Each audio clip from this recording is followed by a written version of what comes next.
हर हर महादेव, जय श्री राधे देव में beautiful divine's. आज मैं कार्ड्स यूज करना चाहती थी फॉर द रीडिंग। मैंने कुछ कार्ड शफल किए, निकाले भी। मैसेज कार्ड्स का मैं इस्तेमाल कर रही थी। वो कार्ड्स निकालने के बाद वो कार्ड्स इतने ज्यादा डीप आए हैं और इतने ज्यादा कॉम्प्लिकेटेड आए हैं कि इस कॉम्प्लिकेशन को रिजॉल्व करने के लिए मैंने कैंडल वैक्स यूज करने का भी फिर तय किया।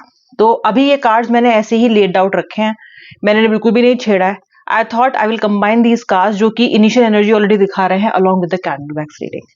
तो कैंडल वैक्स और पेपर का इस्तेमाल करूंगी, ओके, क्योंकि मुझे इसी से राशियां पता चलेंगी। तो पहले हम कैंडल वैक्स यूज करेंगे और राशियां मैं आपको बताऊंगी। इनिशियल चलेंगे पता तो वो भी बताऊंगी, और फिर उसके बाद हम इन कार्ड्स की एनर्जी को इसके साथ कंबाइन करके मैं आपको टोटल ओवरऑल रीडिंग दूंगी। अभी के भी अपने व्यक्ति का नाम मन में 3 बार लो। इस रीडिंग को जरूर से जरूर आपको लाइक करना है ताकि हम दोनों का एनर्जी एक्सचेंज हो। आपको और मेरा एनर्जी एक्सचेंज होगा तो ही रीडिंग रेजोनेट भी करेगी, आपके लिए हीलिंग भी करेगी और आपके लिए सही तरीके से मैनिफेस्टो फलीभूत होगी। इसलिए रीडिंग को लाइक जरूर कर लेना, ठीक है। वैक्स जरा बिल्डअप होने दो। मीनवाइल व्यक्ति का नाम मन में 3 बार लो और हर एक नाम जब आप लोगे तो उसके साथ एक गहरी लंबी सांस लेना और छोड़ना, यानी कि अपनी सांसों की सिमरन करना अपने व्यक्ति का नाम लेते हुए, ठीक है। सिमरन करते हुए नाम लेना। तो उनका नाम लीजिए, गहरी लंबी सांस लीजिए और फिर रिलीज कीजिए। ऐसे आपको 3 बार करना है और वीडियो को लाइक कर देना है। अब मैं आपको बताती हूँ आपके व्यक्ति इस वक्त आपके बारे में क्या सोच रहे हैं। चाहो तो वीडियो को पॉज करके भी आप थोड़ा मेडिटेट कर सकते हो चाहो तो। यार एक तो आपका व्यक्ति वर्ग यानी कि कन्या राशि का हो सकता है, तुला राशि, लिब्रा, कैप्रिकॉर्न, मकर राशि, कैंसर, कर्क, पाइसेस, मीन, एक्वेरियस, कुंभ। इन राशि का आपका व्यक्ति हो सकता है। सिंह राशि भी, लियो राशि भी। आपके व्यक्ति का जो मूलांक है वो 3 हो सकता है, आपके व्यक्ति का मूलांक 1 हो सकता है, आपके व्यक्ति का मूलांक 4 हो सकता है, 21 हो सकता है, 30 हो सकता है, 25 हो सकता है एंड 11 हो सकता है। मूलांक के लिए 2 डबल डिजिट नंबर को ऐड कर लेना और 11 नंबर उनकी तारीख भी हो सकती है, जन्म तिथि। और अगर आप मूलांक चेक कर रहे हो तो 1 और 1 + 2 होता है, तो मूलांक 2, ठीक है। अब मूलांक यहाँ पे 2 है, इसका मतलब अगर आपके व्यक्ति की डेट ऑफ बर्थ 20 भी है, 20th, तो भी मूलांक 2 होगा। तो अगर मैंने मूलांक 2 बताया तो 20 भी आपके व्यक्ति की तिथि हो सकती है। अब आप देख लेना। अब देखो व्यक्ति का नाम, letter T, letter R, letter A, letter N, letter E, letter G, letter D और letter T. T as in Titan वाला टी, ओके, ऑलराइट। आपका जो व्यक्ति है वो घुटन महसूस कर रहा है फिलहाल इस कनेक्शन में, आपके साथ घुट रहा है, फ्रीडम चाहता है। उसको लग रहा है आपने उसको जकड़ लिया है, उसको लग रहा है इस कनेक्शन ने उसको जकड़ लिया है। ये महिला पुरुष कोई भी हो सकता है, आप डीएफ डीएम किसी के लिए भी देख रहे हो तो उस व्यक्ति को लगता है कि इस कनेक्शन ने ना उसको इतना कस के जकड़ लिया है कि उसको सांस ही नहीं आ रही। क्यों हो रहा है ऐसा? ऐसा इसलिए हो रहा है क्योंकि आपका व्यक्ति इस रिलेशनशिप पे ना मस्ती मजाक की एनर्जी के लिए आया था। मस्ती मजाक भी नहीं, मस्ती, फन। उसको कमिटमेंट आपको देना नहीं था, ठीक है। धीरे धीरे इसकी फीलिंग्स आपके लिए प्रगाढ़ हुई हैं, इंटेंस हुई हैं, स्ट्रांग हुई हैं। मैं बिल्कुल मना नहीं कर रही हूँ क्योंकि वो दिखाई दे रहा है यहाँ पे। आप फ्लेम से देख सकते हो कि व्यक्ति का पैशन कितना ज्यादा है आपके लिए। आप देख सकते हो कि व्यक्ति आपके तरफ आकर्षित कितना ज्यादा है। ये व्यक्ति 24 घंटे आपको फैंटासाइज करता है, कभी भी आप इसका पीछा नहीं छोड़ते हो। आपके दिमाग से ये व्यक्ति खुद के दिमाग से आपको निकाल नहीं पाता। That is the level of passion and that is the level of fire that this person holds in his heart और her heart for you. Look at the flame guys, flame को देखो जरा, पीली कैंडल है, okay. Look at this kind the combination. लेकिन इस व्यक्ति ने आपके लिए जितना पैशन फील किया उतनी आपके लिए रिस्पॉन्सिबिलिटी फील नहीं की है। उसको ये सब नहीं समझ आ रहा है कि मैं कमिटमेंट क्यों दूं और मैं ये क्यों बोलूं कि हम सदा सदा साथ रहेंगे। मैं ये क्यों बोलूं कि मैं तो तुम्हारे साथ ही रहूंगा या तुम्हारे साथ ही रहूंगी, मैं किसी और से दोस्ती नहीं कर सकता, किसी और व्यक्ति से मैं कनेक्शन में नहीं जा सकता। ये व्यक्ति ना ऐसा फील कर रहा है कि यार हाँ, ऐसा feel passionate for this person. उसको पता है कि वो आपके बिना नहीं रह सकते और पैशन है, लेकिन वो किसी तरह के कमिटमेंट देने के लिए राजी नहीं है। और ये कमिटमेंट देने के लिए राजी कभी से भी नहीं थे। अगर आपने ऐसा कभी भी महसूस किया तो आपके ख्याली पुलाव थे। इस व्यक्ति ने हमेशा आपको पुट ऑफ किया जब भी आपने कमिटमेंट की बात की है, लेकिन आप खुद इस व्यक्ति से इतना अटैच हो चुके हो कि आपको जब ये आपको पुट ऑफ करता है, आपको बोलता है कि नहीं यार मैंने कब बोला, ऐसा मैंने तो कभी बोला ही नहीं, तो आप अपने मन को समझा लेते हो कि नहीं यार आज नहीं तो कल कमिटमेंट देगा, मेरे साथ तो है, क्योंकि आप खुद नहीं छोड़ सकते इसको। तो कमिटमेंट ना देने वाली बात को कभी आपने इशू नहीं बनाया, आप उसके लड़ते से रहते हो। लेकिन क्योंकि ये मुझे कमिटमेंट नहीं दे रहा या दे रही, तो इसलिए मैं इस कनेक्शन से बाहर निकल जाऊं, ये डिसीजन आप कभी भी ले नहीं पाए हो। दूसरी बात है व्यक्ति पैशनेट है आपके लिए, you get a very good time with this person, तो आपको उस समय का भी लालच है यार। हर किसी को अच्छा लगता है कि अच्छा टाइम स्पेंड करना, एक अच्छा व्यक्ति के साथ एक कनेक्शन में जाना। एक प्रॉब्लम जो आप दोनों के बीच में लगातार बनी हुई है और जो प्रॉब्लम सॉल्व ही नहीं हो रही है और जहां पे आपको नहीं लगता कि आप इनसे सहमत हो, वो है कमिटमेंट। इसको कमिटमेंट देना ही नहीं है आपको, आज कल कभी नहीं दिया ही नहीं इसने आपको, ठीक है। अब क्या हो रहा है ना, अब ये जो कमिटमेंट कमिटमेंट वाली बात है ना, ये बार बार दोहराई जा रही है, क्योंकि आप तो बहुत, आप कमिटमेंट क्यों मांगते हो? क्योंकि आप इनसिक्योर हो, आपको पता है व्यक्ति कहीं और जा सकता है, हो सकता है पास में ये व्यक्ति किसी और से जुड़ गया हो या फिलहाल किसी से जुड़ गया हो। ये व्यक्ति उसके पास जाएगा और उस रिलेशनशिप को खत्म करके फाइनली आपके पास ही आएगा। ऐसा पहले हो भी चुका होगा कि अल्टीमेटली आपके पास ही लौट के आया है। लेकिन जब ये किसी के पास जाता है या आपको चीट करता है, तो आप डर जाते हो कि अगली बार नहीं आया तो, या फिर मैं इसको शेयर क्यों करूं, why you don't like it, you hate it, you hate it, क्योंकि आप ऐसे नहीं हो। ये फालतू बातें आपको समझ में नहीं आती हैं। आपको लगता है कि यार एक साथ कनेक्शन में आ गए हो तो कुछ तो तुम्हारी अकाउंटेबिलिटी है, कुछ तो जहमत उठाओगे इस कनेक्शन को निभाने के लिए, या बचकानी हरकतें करते रहोगे। आपको ये सब चीजें समझ में नहीं आती, ठीक है। तो आप इस इनसिक्योरिटी में हमेशा रहते हो कि यार चलो अब की बार आ गया है मेरे पास, अगर अब अगली बार नहीं आया तो चलो अब की बार आ गया। और इन द फर्स्ट प्लेस से जाते ही क्यों आपको इससे बहुत चिढ़ मचती है। अब इससे क्या हो रहा है, क्योंकि आप लगातार उस सिक्योरिटी को ढूंढ रहे हो, तो आप बार बार इस व्यक्ति को इस चीज को बोलते हो। कई बार आपका डिस्कशन जब होता है वो इसी से बात से शुरू होता है और इसी बात पे कन्वर्ट होकर लड़ाई पे खत्म हो रहा है। इस चीज को होते होते कुछ समय बीत चुका है। अब ये व्यक्ति ना चिढ़ रहा है, चिढ़ रहा है, चिढ़ रहा है, चिढ़ रहा है। आप एक तरफ इम्पेशेंट हो रहे हो, आप कहीं ना कहीं इस चीज से फ्रस्ट्रेट हो रहे हो, और आपका व्यक्ति चिढ़ रहा है। आपका व्यक्ति आपके लिए सोचता क्या है, क्या सोचता है? जैसे मैंने आपको बताया पैशनेट फील करता है। अभी मैं कमिटमेंट को इंक्लूड नहीं कर रही हूँ, कमिटमेंट तो ये नहीं देना चाहता आपको, ये मुझे बहुत क्लियरली दिखाई दे रहा है। Flirtatious, adventurous, passionate feelings, but I don't see a sense of responsibility और अकाउंटेबिलिटी। जहां आप कहोगे कि तुम जिम्मेदार हो, ये बोलेगा भाई मैं जिम्मेदार नहीं हूं, मैंने तुमसे कभी ये नहीं कहा। आपके साथ इस व्यक्ति ने अपनी जिंदगी के बड़े इंपॉर्टेंट माइलस्टोन्स तय किए हैं। आप दोनों की कहानी, अब आप दोनों के प्रेम एक कहानी बन चुका है। अब आप लोगों ने ऐसी बहुत सी मेमोरीज अब शेयर कर ली हैं कि अभी किताब सी बन गई है, अब इसमें बहुत कुछ है लिखा हुआ। तो बहुत सारे माइलस्टोन इसने आपके साथ शेयर किए हैं, बहुत सारी डिपेंडेंसी इस व्यक्ति की भी आपके ऊपर है इमोशनली, और आपके भी है, आपकी डिपेंडेंसी भी है इसके ऊपर, ठीक है। लेकिन फिर भी ये कमिटमेंट के चक्कर में नहीं पड़ता। इसको ये है कि हाँ मेरी डिपेंडेंसी है, मैं तुम्हें प्यार करता हूँ या करती हूँ, तो हम आज के दिन, आज की तारीख में जो हम फील करते हैं, हम केवल उतना बात करेंगे, मुझसे तुम पंचवर्षीय योजना मत मांगो। लिटरली यही सोचता है कि आपको पंचवर्षीय योजना बनानी होती है इसके साथ, और इसको नहीं बनानी है आपके साथ। 100 बातों की एक बात, very rude, very blunt, but that is true. Now ये व्यक्ति, आपने, you are accepting this person with all your heart, you have made this person your world. आपने इस व्यक्ति को प्रोजेक्ट बना लिया है। क्या होता है जब प्रोजेक्ट मिलता है आपको, कोई सारा धर्म ही चला जाता है ना प्रोजेक्ट बनाने में, क्योंकि उसमें इतनी मेहनत लगती है। तो आप, वेटेज नंबर भी ज्यादा होते हैं, उसके नंबर जुड़ रहे होते हैं आपके उसके एग्जाम में, तो आप क्या करते हो, प्रोजेक्ट में खुद को झोंक देते हो। करते थे ना हॉलीडे होमवर्क्स में, जब स्कूल में रहे होगे, कॉलेज में रहे होगे, तब भी करा होगा आपने इसको प्रोजेक्ट बना लिया है। अब आपका सारा ध्यान, सारी एनर्जी, सारा फोकस, सारे आंसू, सारी हंसी इस व्यक्ति से शुरू होती है, इस व्यक्ति पे खत्म होती है। इस व्यक्ति के लाइफ में और जॉयज भी हैं, इसको अपने फ्रेंड्स के साथ भी बाहर जाना है, इसको उनके साथ बाहर ट्रिप पे भी जाना है, ठीक है। इस व्यक्ति को हर चीज करनी है। और ये सिचुएशन तब भी हो सकती है अगर आप दोनों मैरिड हो तो। अगर ये रीडिंग आप अपने स्पाउस के लिए देख रहे हो ना, आपका स्पाउस हो सकता है जो इस रिश्ते में घुटन महसूस कर रहा है, और कहीं ना कहीं मुझे फाइनेंसेस भी इशू लगते हैं।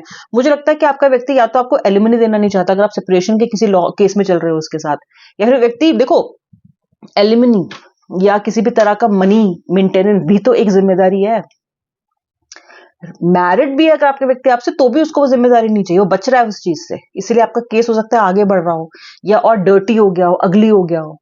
और अगर आप लोग मैरिड नहीं भी हो ना, तो आपका व्यक्ति जहनी, इमोशनल जिम्मेदारी से बच रहा है आपसे। क्या फिर शुरू हो गई, फिर शुरू हो गई, फिर ये शुरू हो गया, फिर ये कल की परसों की 5 वर्षों की बात करने लग गया। अरे भाई मुझे नहीं बात करनी। तो यहां पे आपका जो पर्सन है, इसके लिए आप वैल्यू रखते हो, ये आप पे डिपेंडेंट भी है, ये आपके लिए पैशन भी फील करता है, ये आपसे एक सर्टेन प्लेजर भी डिराइव करता है। while when this person looks at you, this he feels like he is looking at the most beautiful thing in this world. आप इसके लिए ग्रेटेस्ट ग्रेटेस्ट ग्रेटेस्ट इंजॉयमेंट हो। ग्रेटेस्ट इंजॉयमेंट हो। ठीक है, अब आप बोलोगे कि मैं अगर ग्रेटेस्ट एंजॉयमेंट हूं तो फिर मैं परमानेंट क्यों नहीं हूं। आप किसी रेस्टोरेंट में गए, आपने कोई नई डिश ट्राई की और बहुत अच्छी है, बहुत बहुत यम यम यम, और आपको उसको देख के ऐसा लग रहा है कि यार मुझे तो ये सारी जिंदगी के लिए चाहिए। ठीक है, लेकिन आप ये नहीं वादा करके जाओगे रेस्टोरेंट ओनर से कि मैं कल भी आऊंगा, परसों भी आऊंगा। वो बोलेगा जब मेरा मन करेगा तो मैं आ जाऊंगा।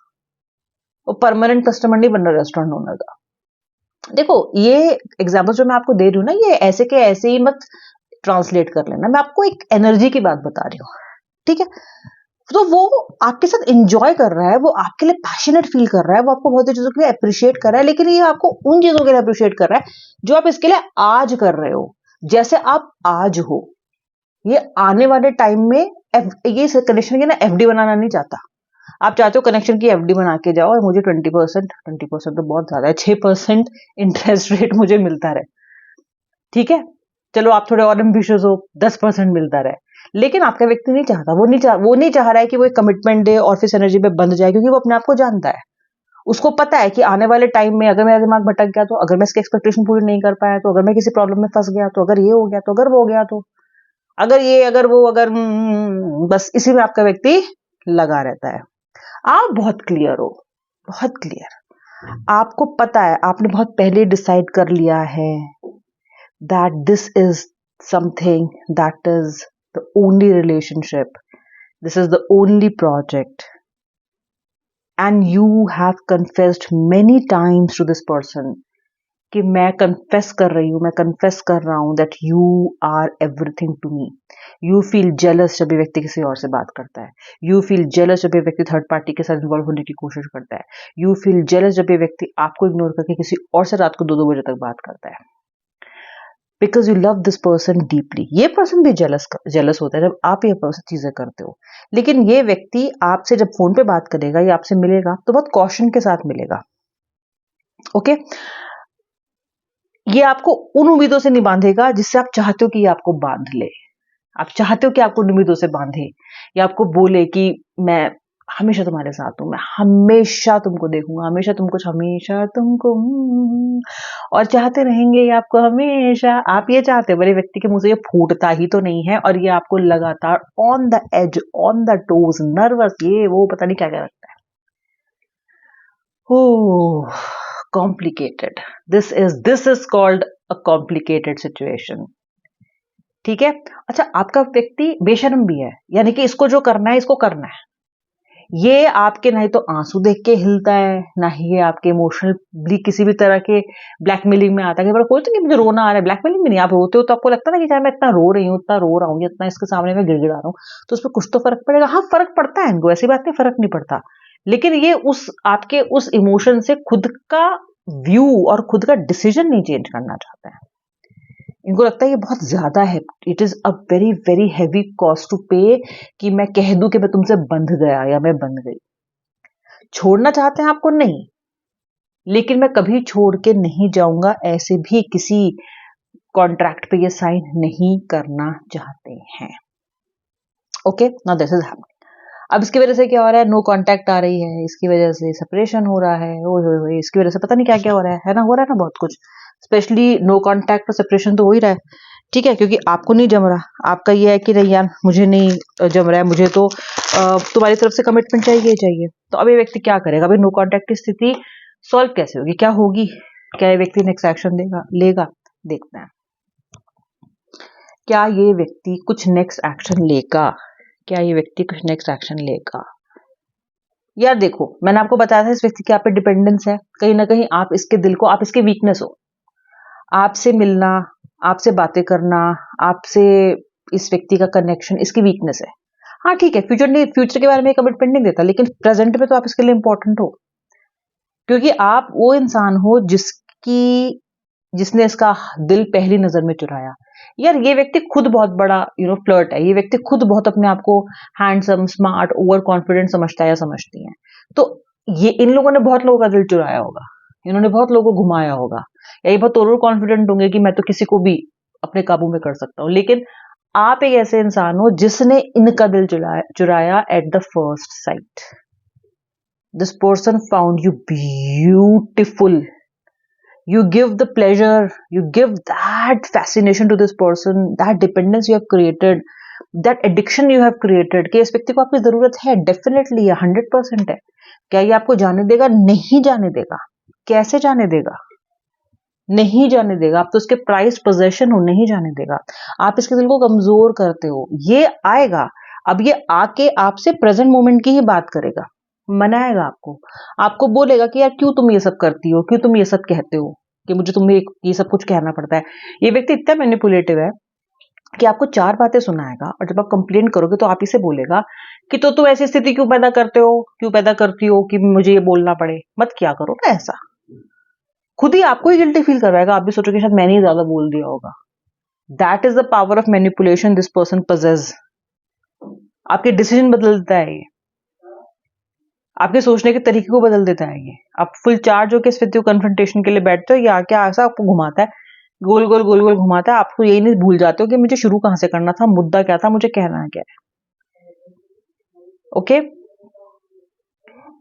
मुझे लगता है कि नेक्स्ट 15 डेज में ये होने वाला है. नेक्स्ट लूनर साइकिल में ये होगा.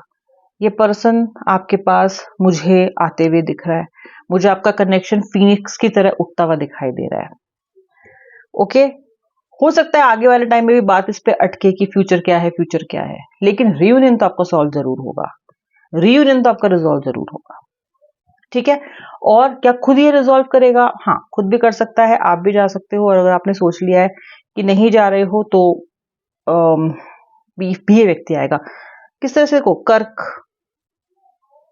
कर्क राशि का हो सकता है आपका व्यक्ति. ओके, कर्क राशि आपका व्यक्ति कहता है ना, क्लॉज है इसके पास, शिकंजा है इसके पास. देखो क्लॉज कैसे बने हुए यहाँ पे. इस व्यक्ति के पास शिकंजा है जिसमें आपको फांसता है, जिसमें आपको फांसता है. ये बिल्कुल हजम कर जाता है. ये आपके एनर्जीज को इतना स्ट्रांगली कंट्रोल करता है ना. और ये अभी भी आके करेगा. बहुत पैशनेटली आएगा आपके पास एकदम. Look at this pink energy, look at this romantic energy. Romantic बात, पैशन, सुंदर बात, समथिंग कि आप बिल्कुल पिघल जाओगे, मेल्ट हो जाओगे. आप बिल्कुल बिल्कुल इस व्यक्ति की तरह मेल्ट होगे जब ये व्यक्ति भी नेक्स्ट टाइम आने वाला है. सुंदर सुंदर बातें करने वाला है, बिल्कुल चिकनी चुपड़ी बटरी बातें. ये होने वाला है आपके साथ. और आएगा आएगा. यस, अभी ये आपको कमिटमेंट देने के लिए अभी भी रेडी नहीं है, अभी भी नहीं है. आप कमिटमेंट की अगर आप बात करोगे तो नहीं, मुझे नहीं लगता है, क्योंकि ऐसा कोई आपका जो वैक्स फॉर्मेशन है ही नहीं कि मुझे ऐसा दिखे, मुझे कोई होप मुझे ऐसी दिखे कि ये व्यक्ति आपके साथ आगे आना चाहता है या नहीं आना, आपको कमिटमेंट देना चाहता है. लेकिन ये आपको चाहता है वापस, ये आपको वापस चाहता है. और ये चाहता है कि आप तो इस बारे में बात ही ना करो कुछ भी. ठीक है, जो उसने कहा, जो कहा सुनी हुई, जो बात हुई, बस आप ऐसे ना भूल जाओ उसको. बस ये ऐसे करे ऐसे और आप सब भूल जाओ. ठीक है, वो ना हिप्नोटाइज करना कि अब आपको नींद आ रही है, फिर जब आप उठे तो आपको कुछ याद ही नहीं है. ये चाहते हैं कि आप ये दैट सॉर्ट ऑफ अमनेसिया रखो इस व्यक्ति के बुरी गलत बातों के लिए. अब वो आपसे हो नहीं रहा है. ये चाहता है फ्रेश स्टार्ट. देखो फ्रेश स्टार्ट है, सिर्फ स्टार्ट नहीं चाहता, फ्रेश स्टार्ट चाहता है. I am in love with you, पिछला भूल, आगे बढ़. आप हो रहे हो इम्पेशेंट इस चीज के लिए कि ये आके चीजों को क्लैरिफाई कब करेगा. आपको फ्रेश स्टार्ट नहीं चाहिए, आपको तो क्लैरिफिकेशन चाहिए. तो यहाँ पे ना चीजें बहुत ज्यादा मैं आपको बोलूंगी कि इंटरवाइन हो गई हैं. अच्छा, कन्फेशन भी करेगा ये व्यक्ति. बोलेगा मैं तुम्हें इसलिए ऐसा हो जाता है, मैं इसलिए इतना गुस्सा कर देता हूँ क्योंकि मैं तुम्हें बहुत प्यार करता हूँ, मैं तुम्हें बहुत प्यार करती हूँ, मेरे मुंह से निकल जाता है. या तुमने वो फोटो डाल दी थी उसके साथ, मुझे जेलस फील हुआ तो मैंने ये सब बातें किया थी. जस्टिफाई करेगा अपने गुस्से को, जस्टिफाई करेगा. कन्फेशन भी इसका ऐसा होगा कि आपको गुस्सा आएगा कन्फेशन सुन के, दैट काइंड. लेकिन ये व्यक्ति बहुत बोल्ड और बहुत ब्रेजन है और आप उतने ही मीक हो और सबमिसिव रहे हो, पर अभी नहीं हो आप उतने सबमिसिव. अभी नहीं हो. अभी आप खुद की किस्मत को नहीं कोसते बैठ के. अभी आप बोलते हो कि भाई इतनी बुरी किस्मत भी नहीं है मेरी. ठीक है, ठीक हूं मैं, बढ़िया हूं मैं. ठीक है, लेकिन इस व्यक्ति का इंतजार आपको बेइंतहा है, बेसब्र पे, impatience. Life is too short to wait, dying to meet you, we are dying to meet this person, just dying. लेकिन आप अपनी शर्तों पे, वो आपकी शर्त मानना नहीं चाहते, फिर भी रियूनियन होगा. अब कौन किसकी कितनी सुनता है, कौन किसकी कितनी नहीं सुनता है, आप लोग अपने बीच में क्या ट्रीटी करते हो, आपके लिए मिडवे क्या होने वाला है, ये तो आप दोनों मिलकर तय करोगे. लेकिन आप लोग मिलोगे जरूर और ये हम जानेंगे अपने अगले एपिसोड में हम लोग। तो आपकी रीडिंग अब होगी अगली बार, देखेंगे भाई क्या चल रहा है और क्या हुआ।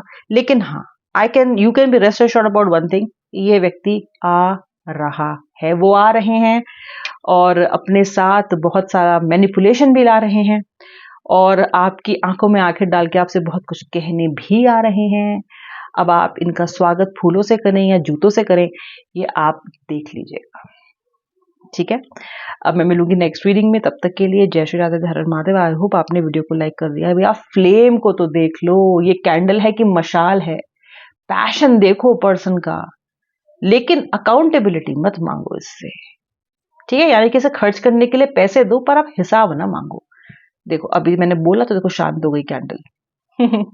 अब मिलूंगी नेक्स्ट रीडिंग में, तब तक के लिए जय श्री राधे राधे हर हर महादेव।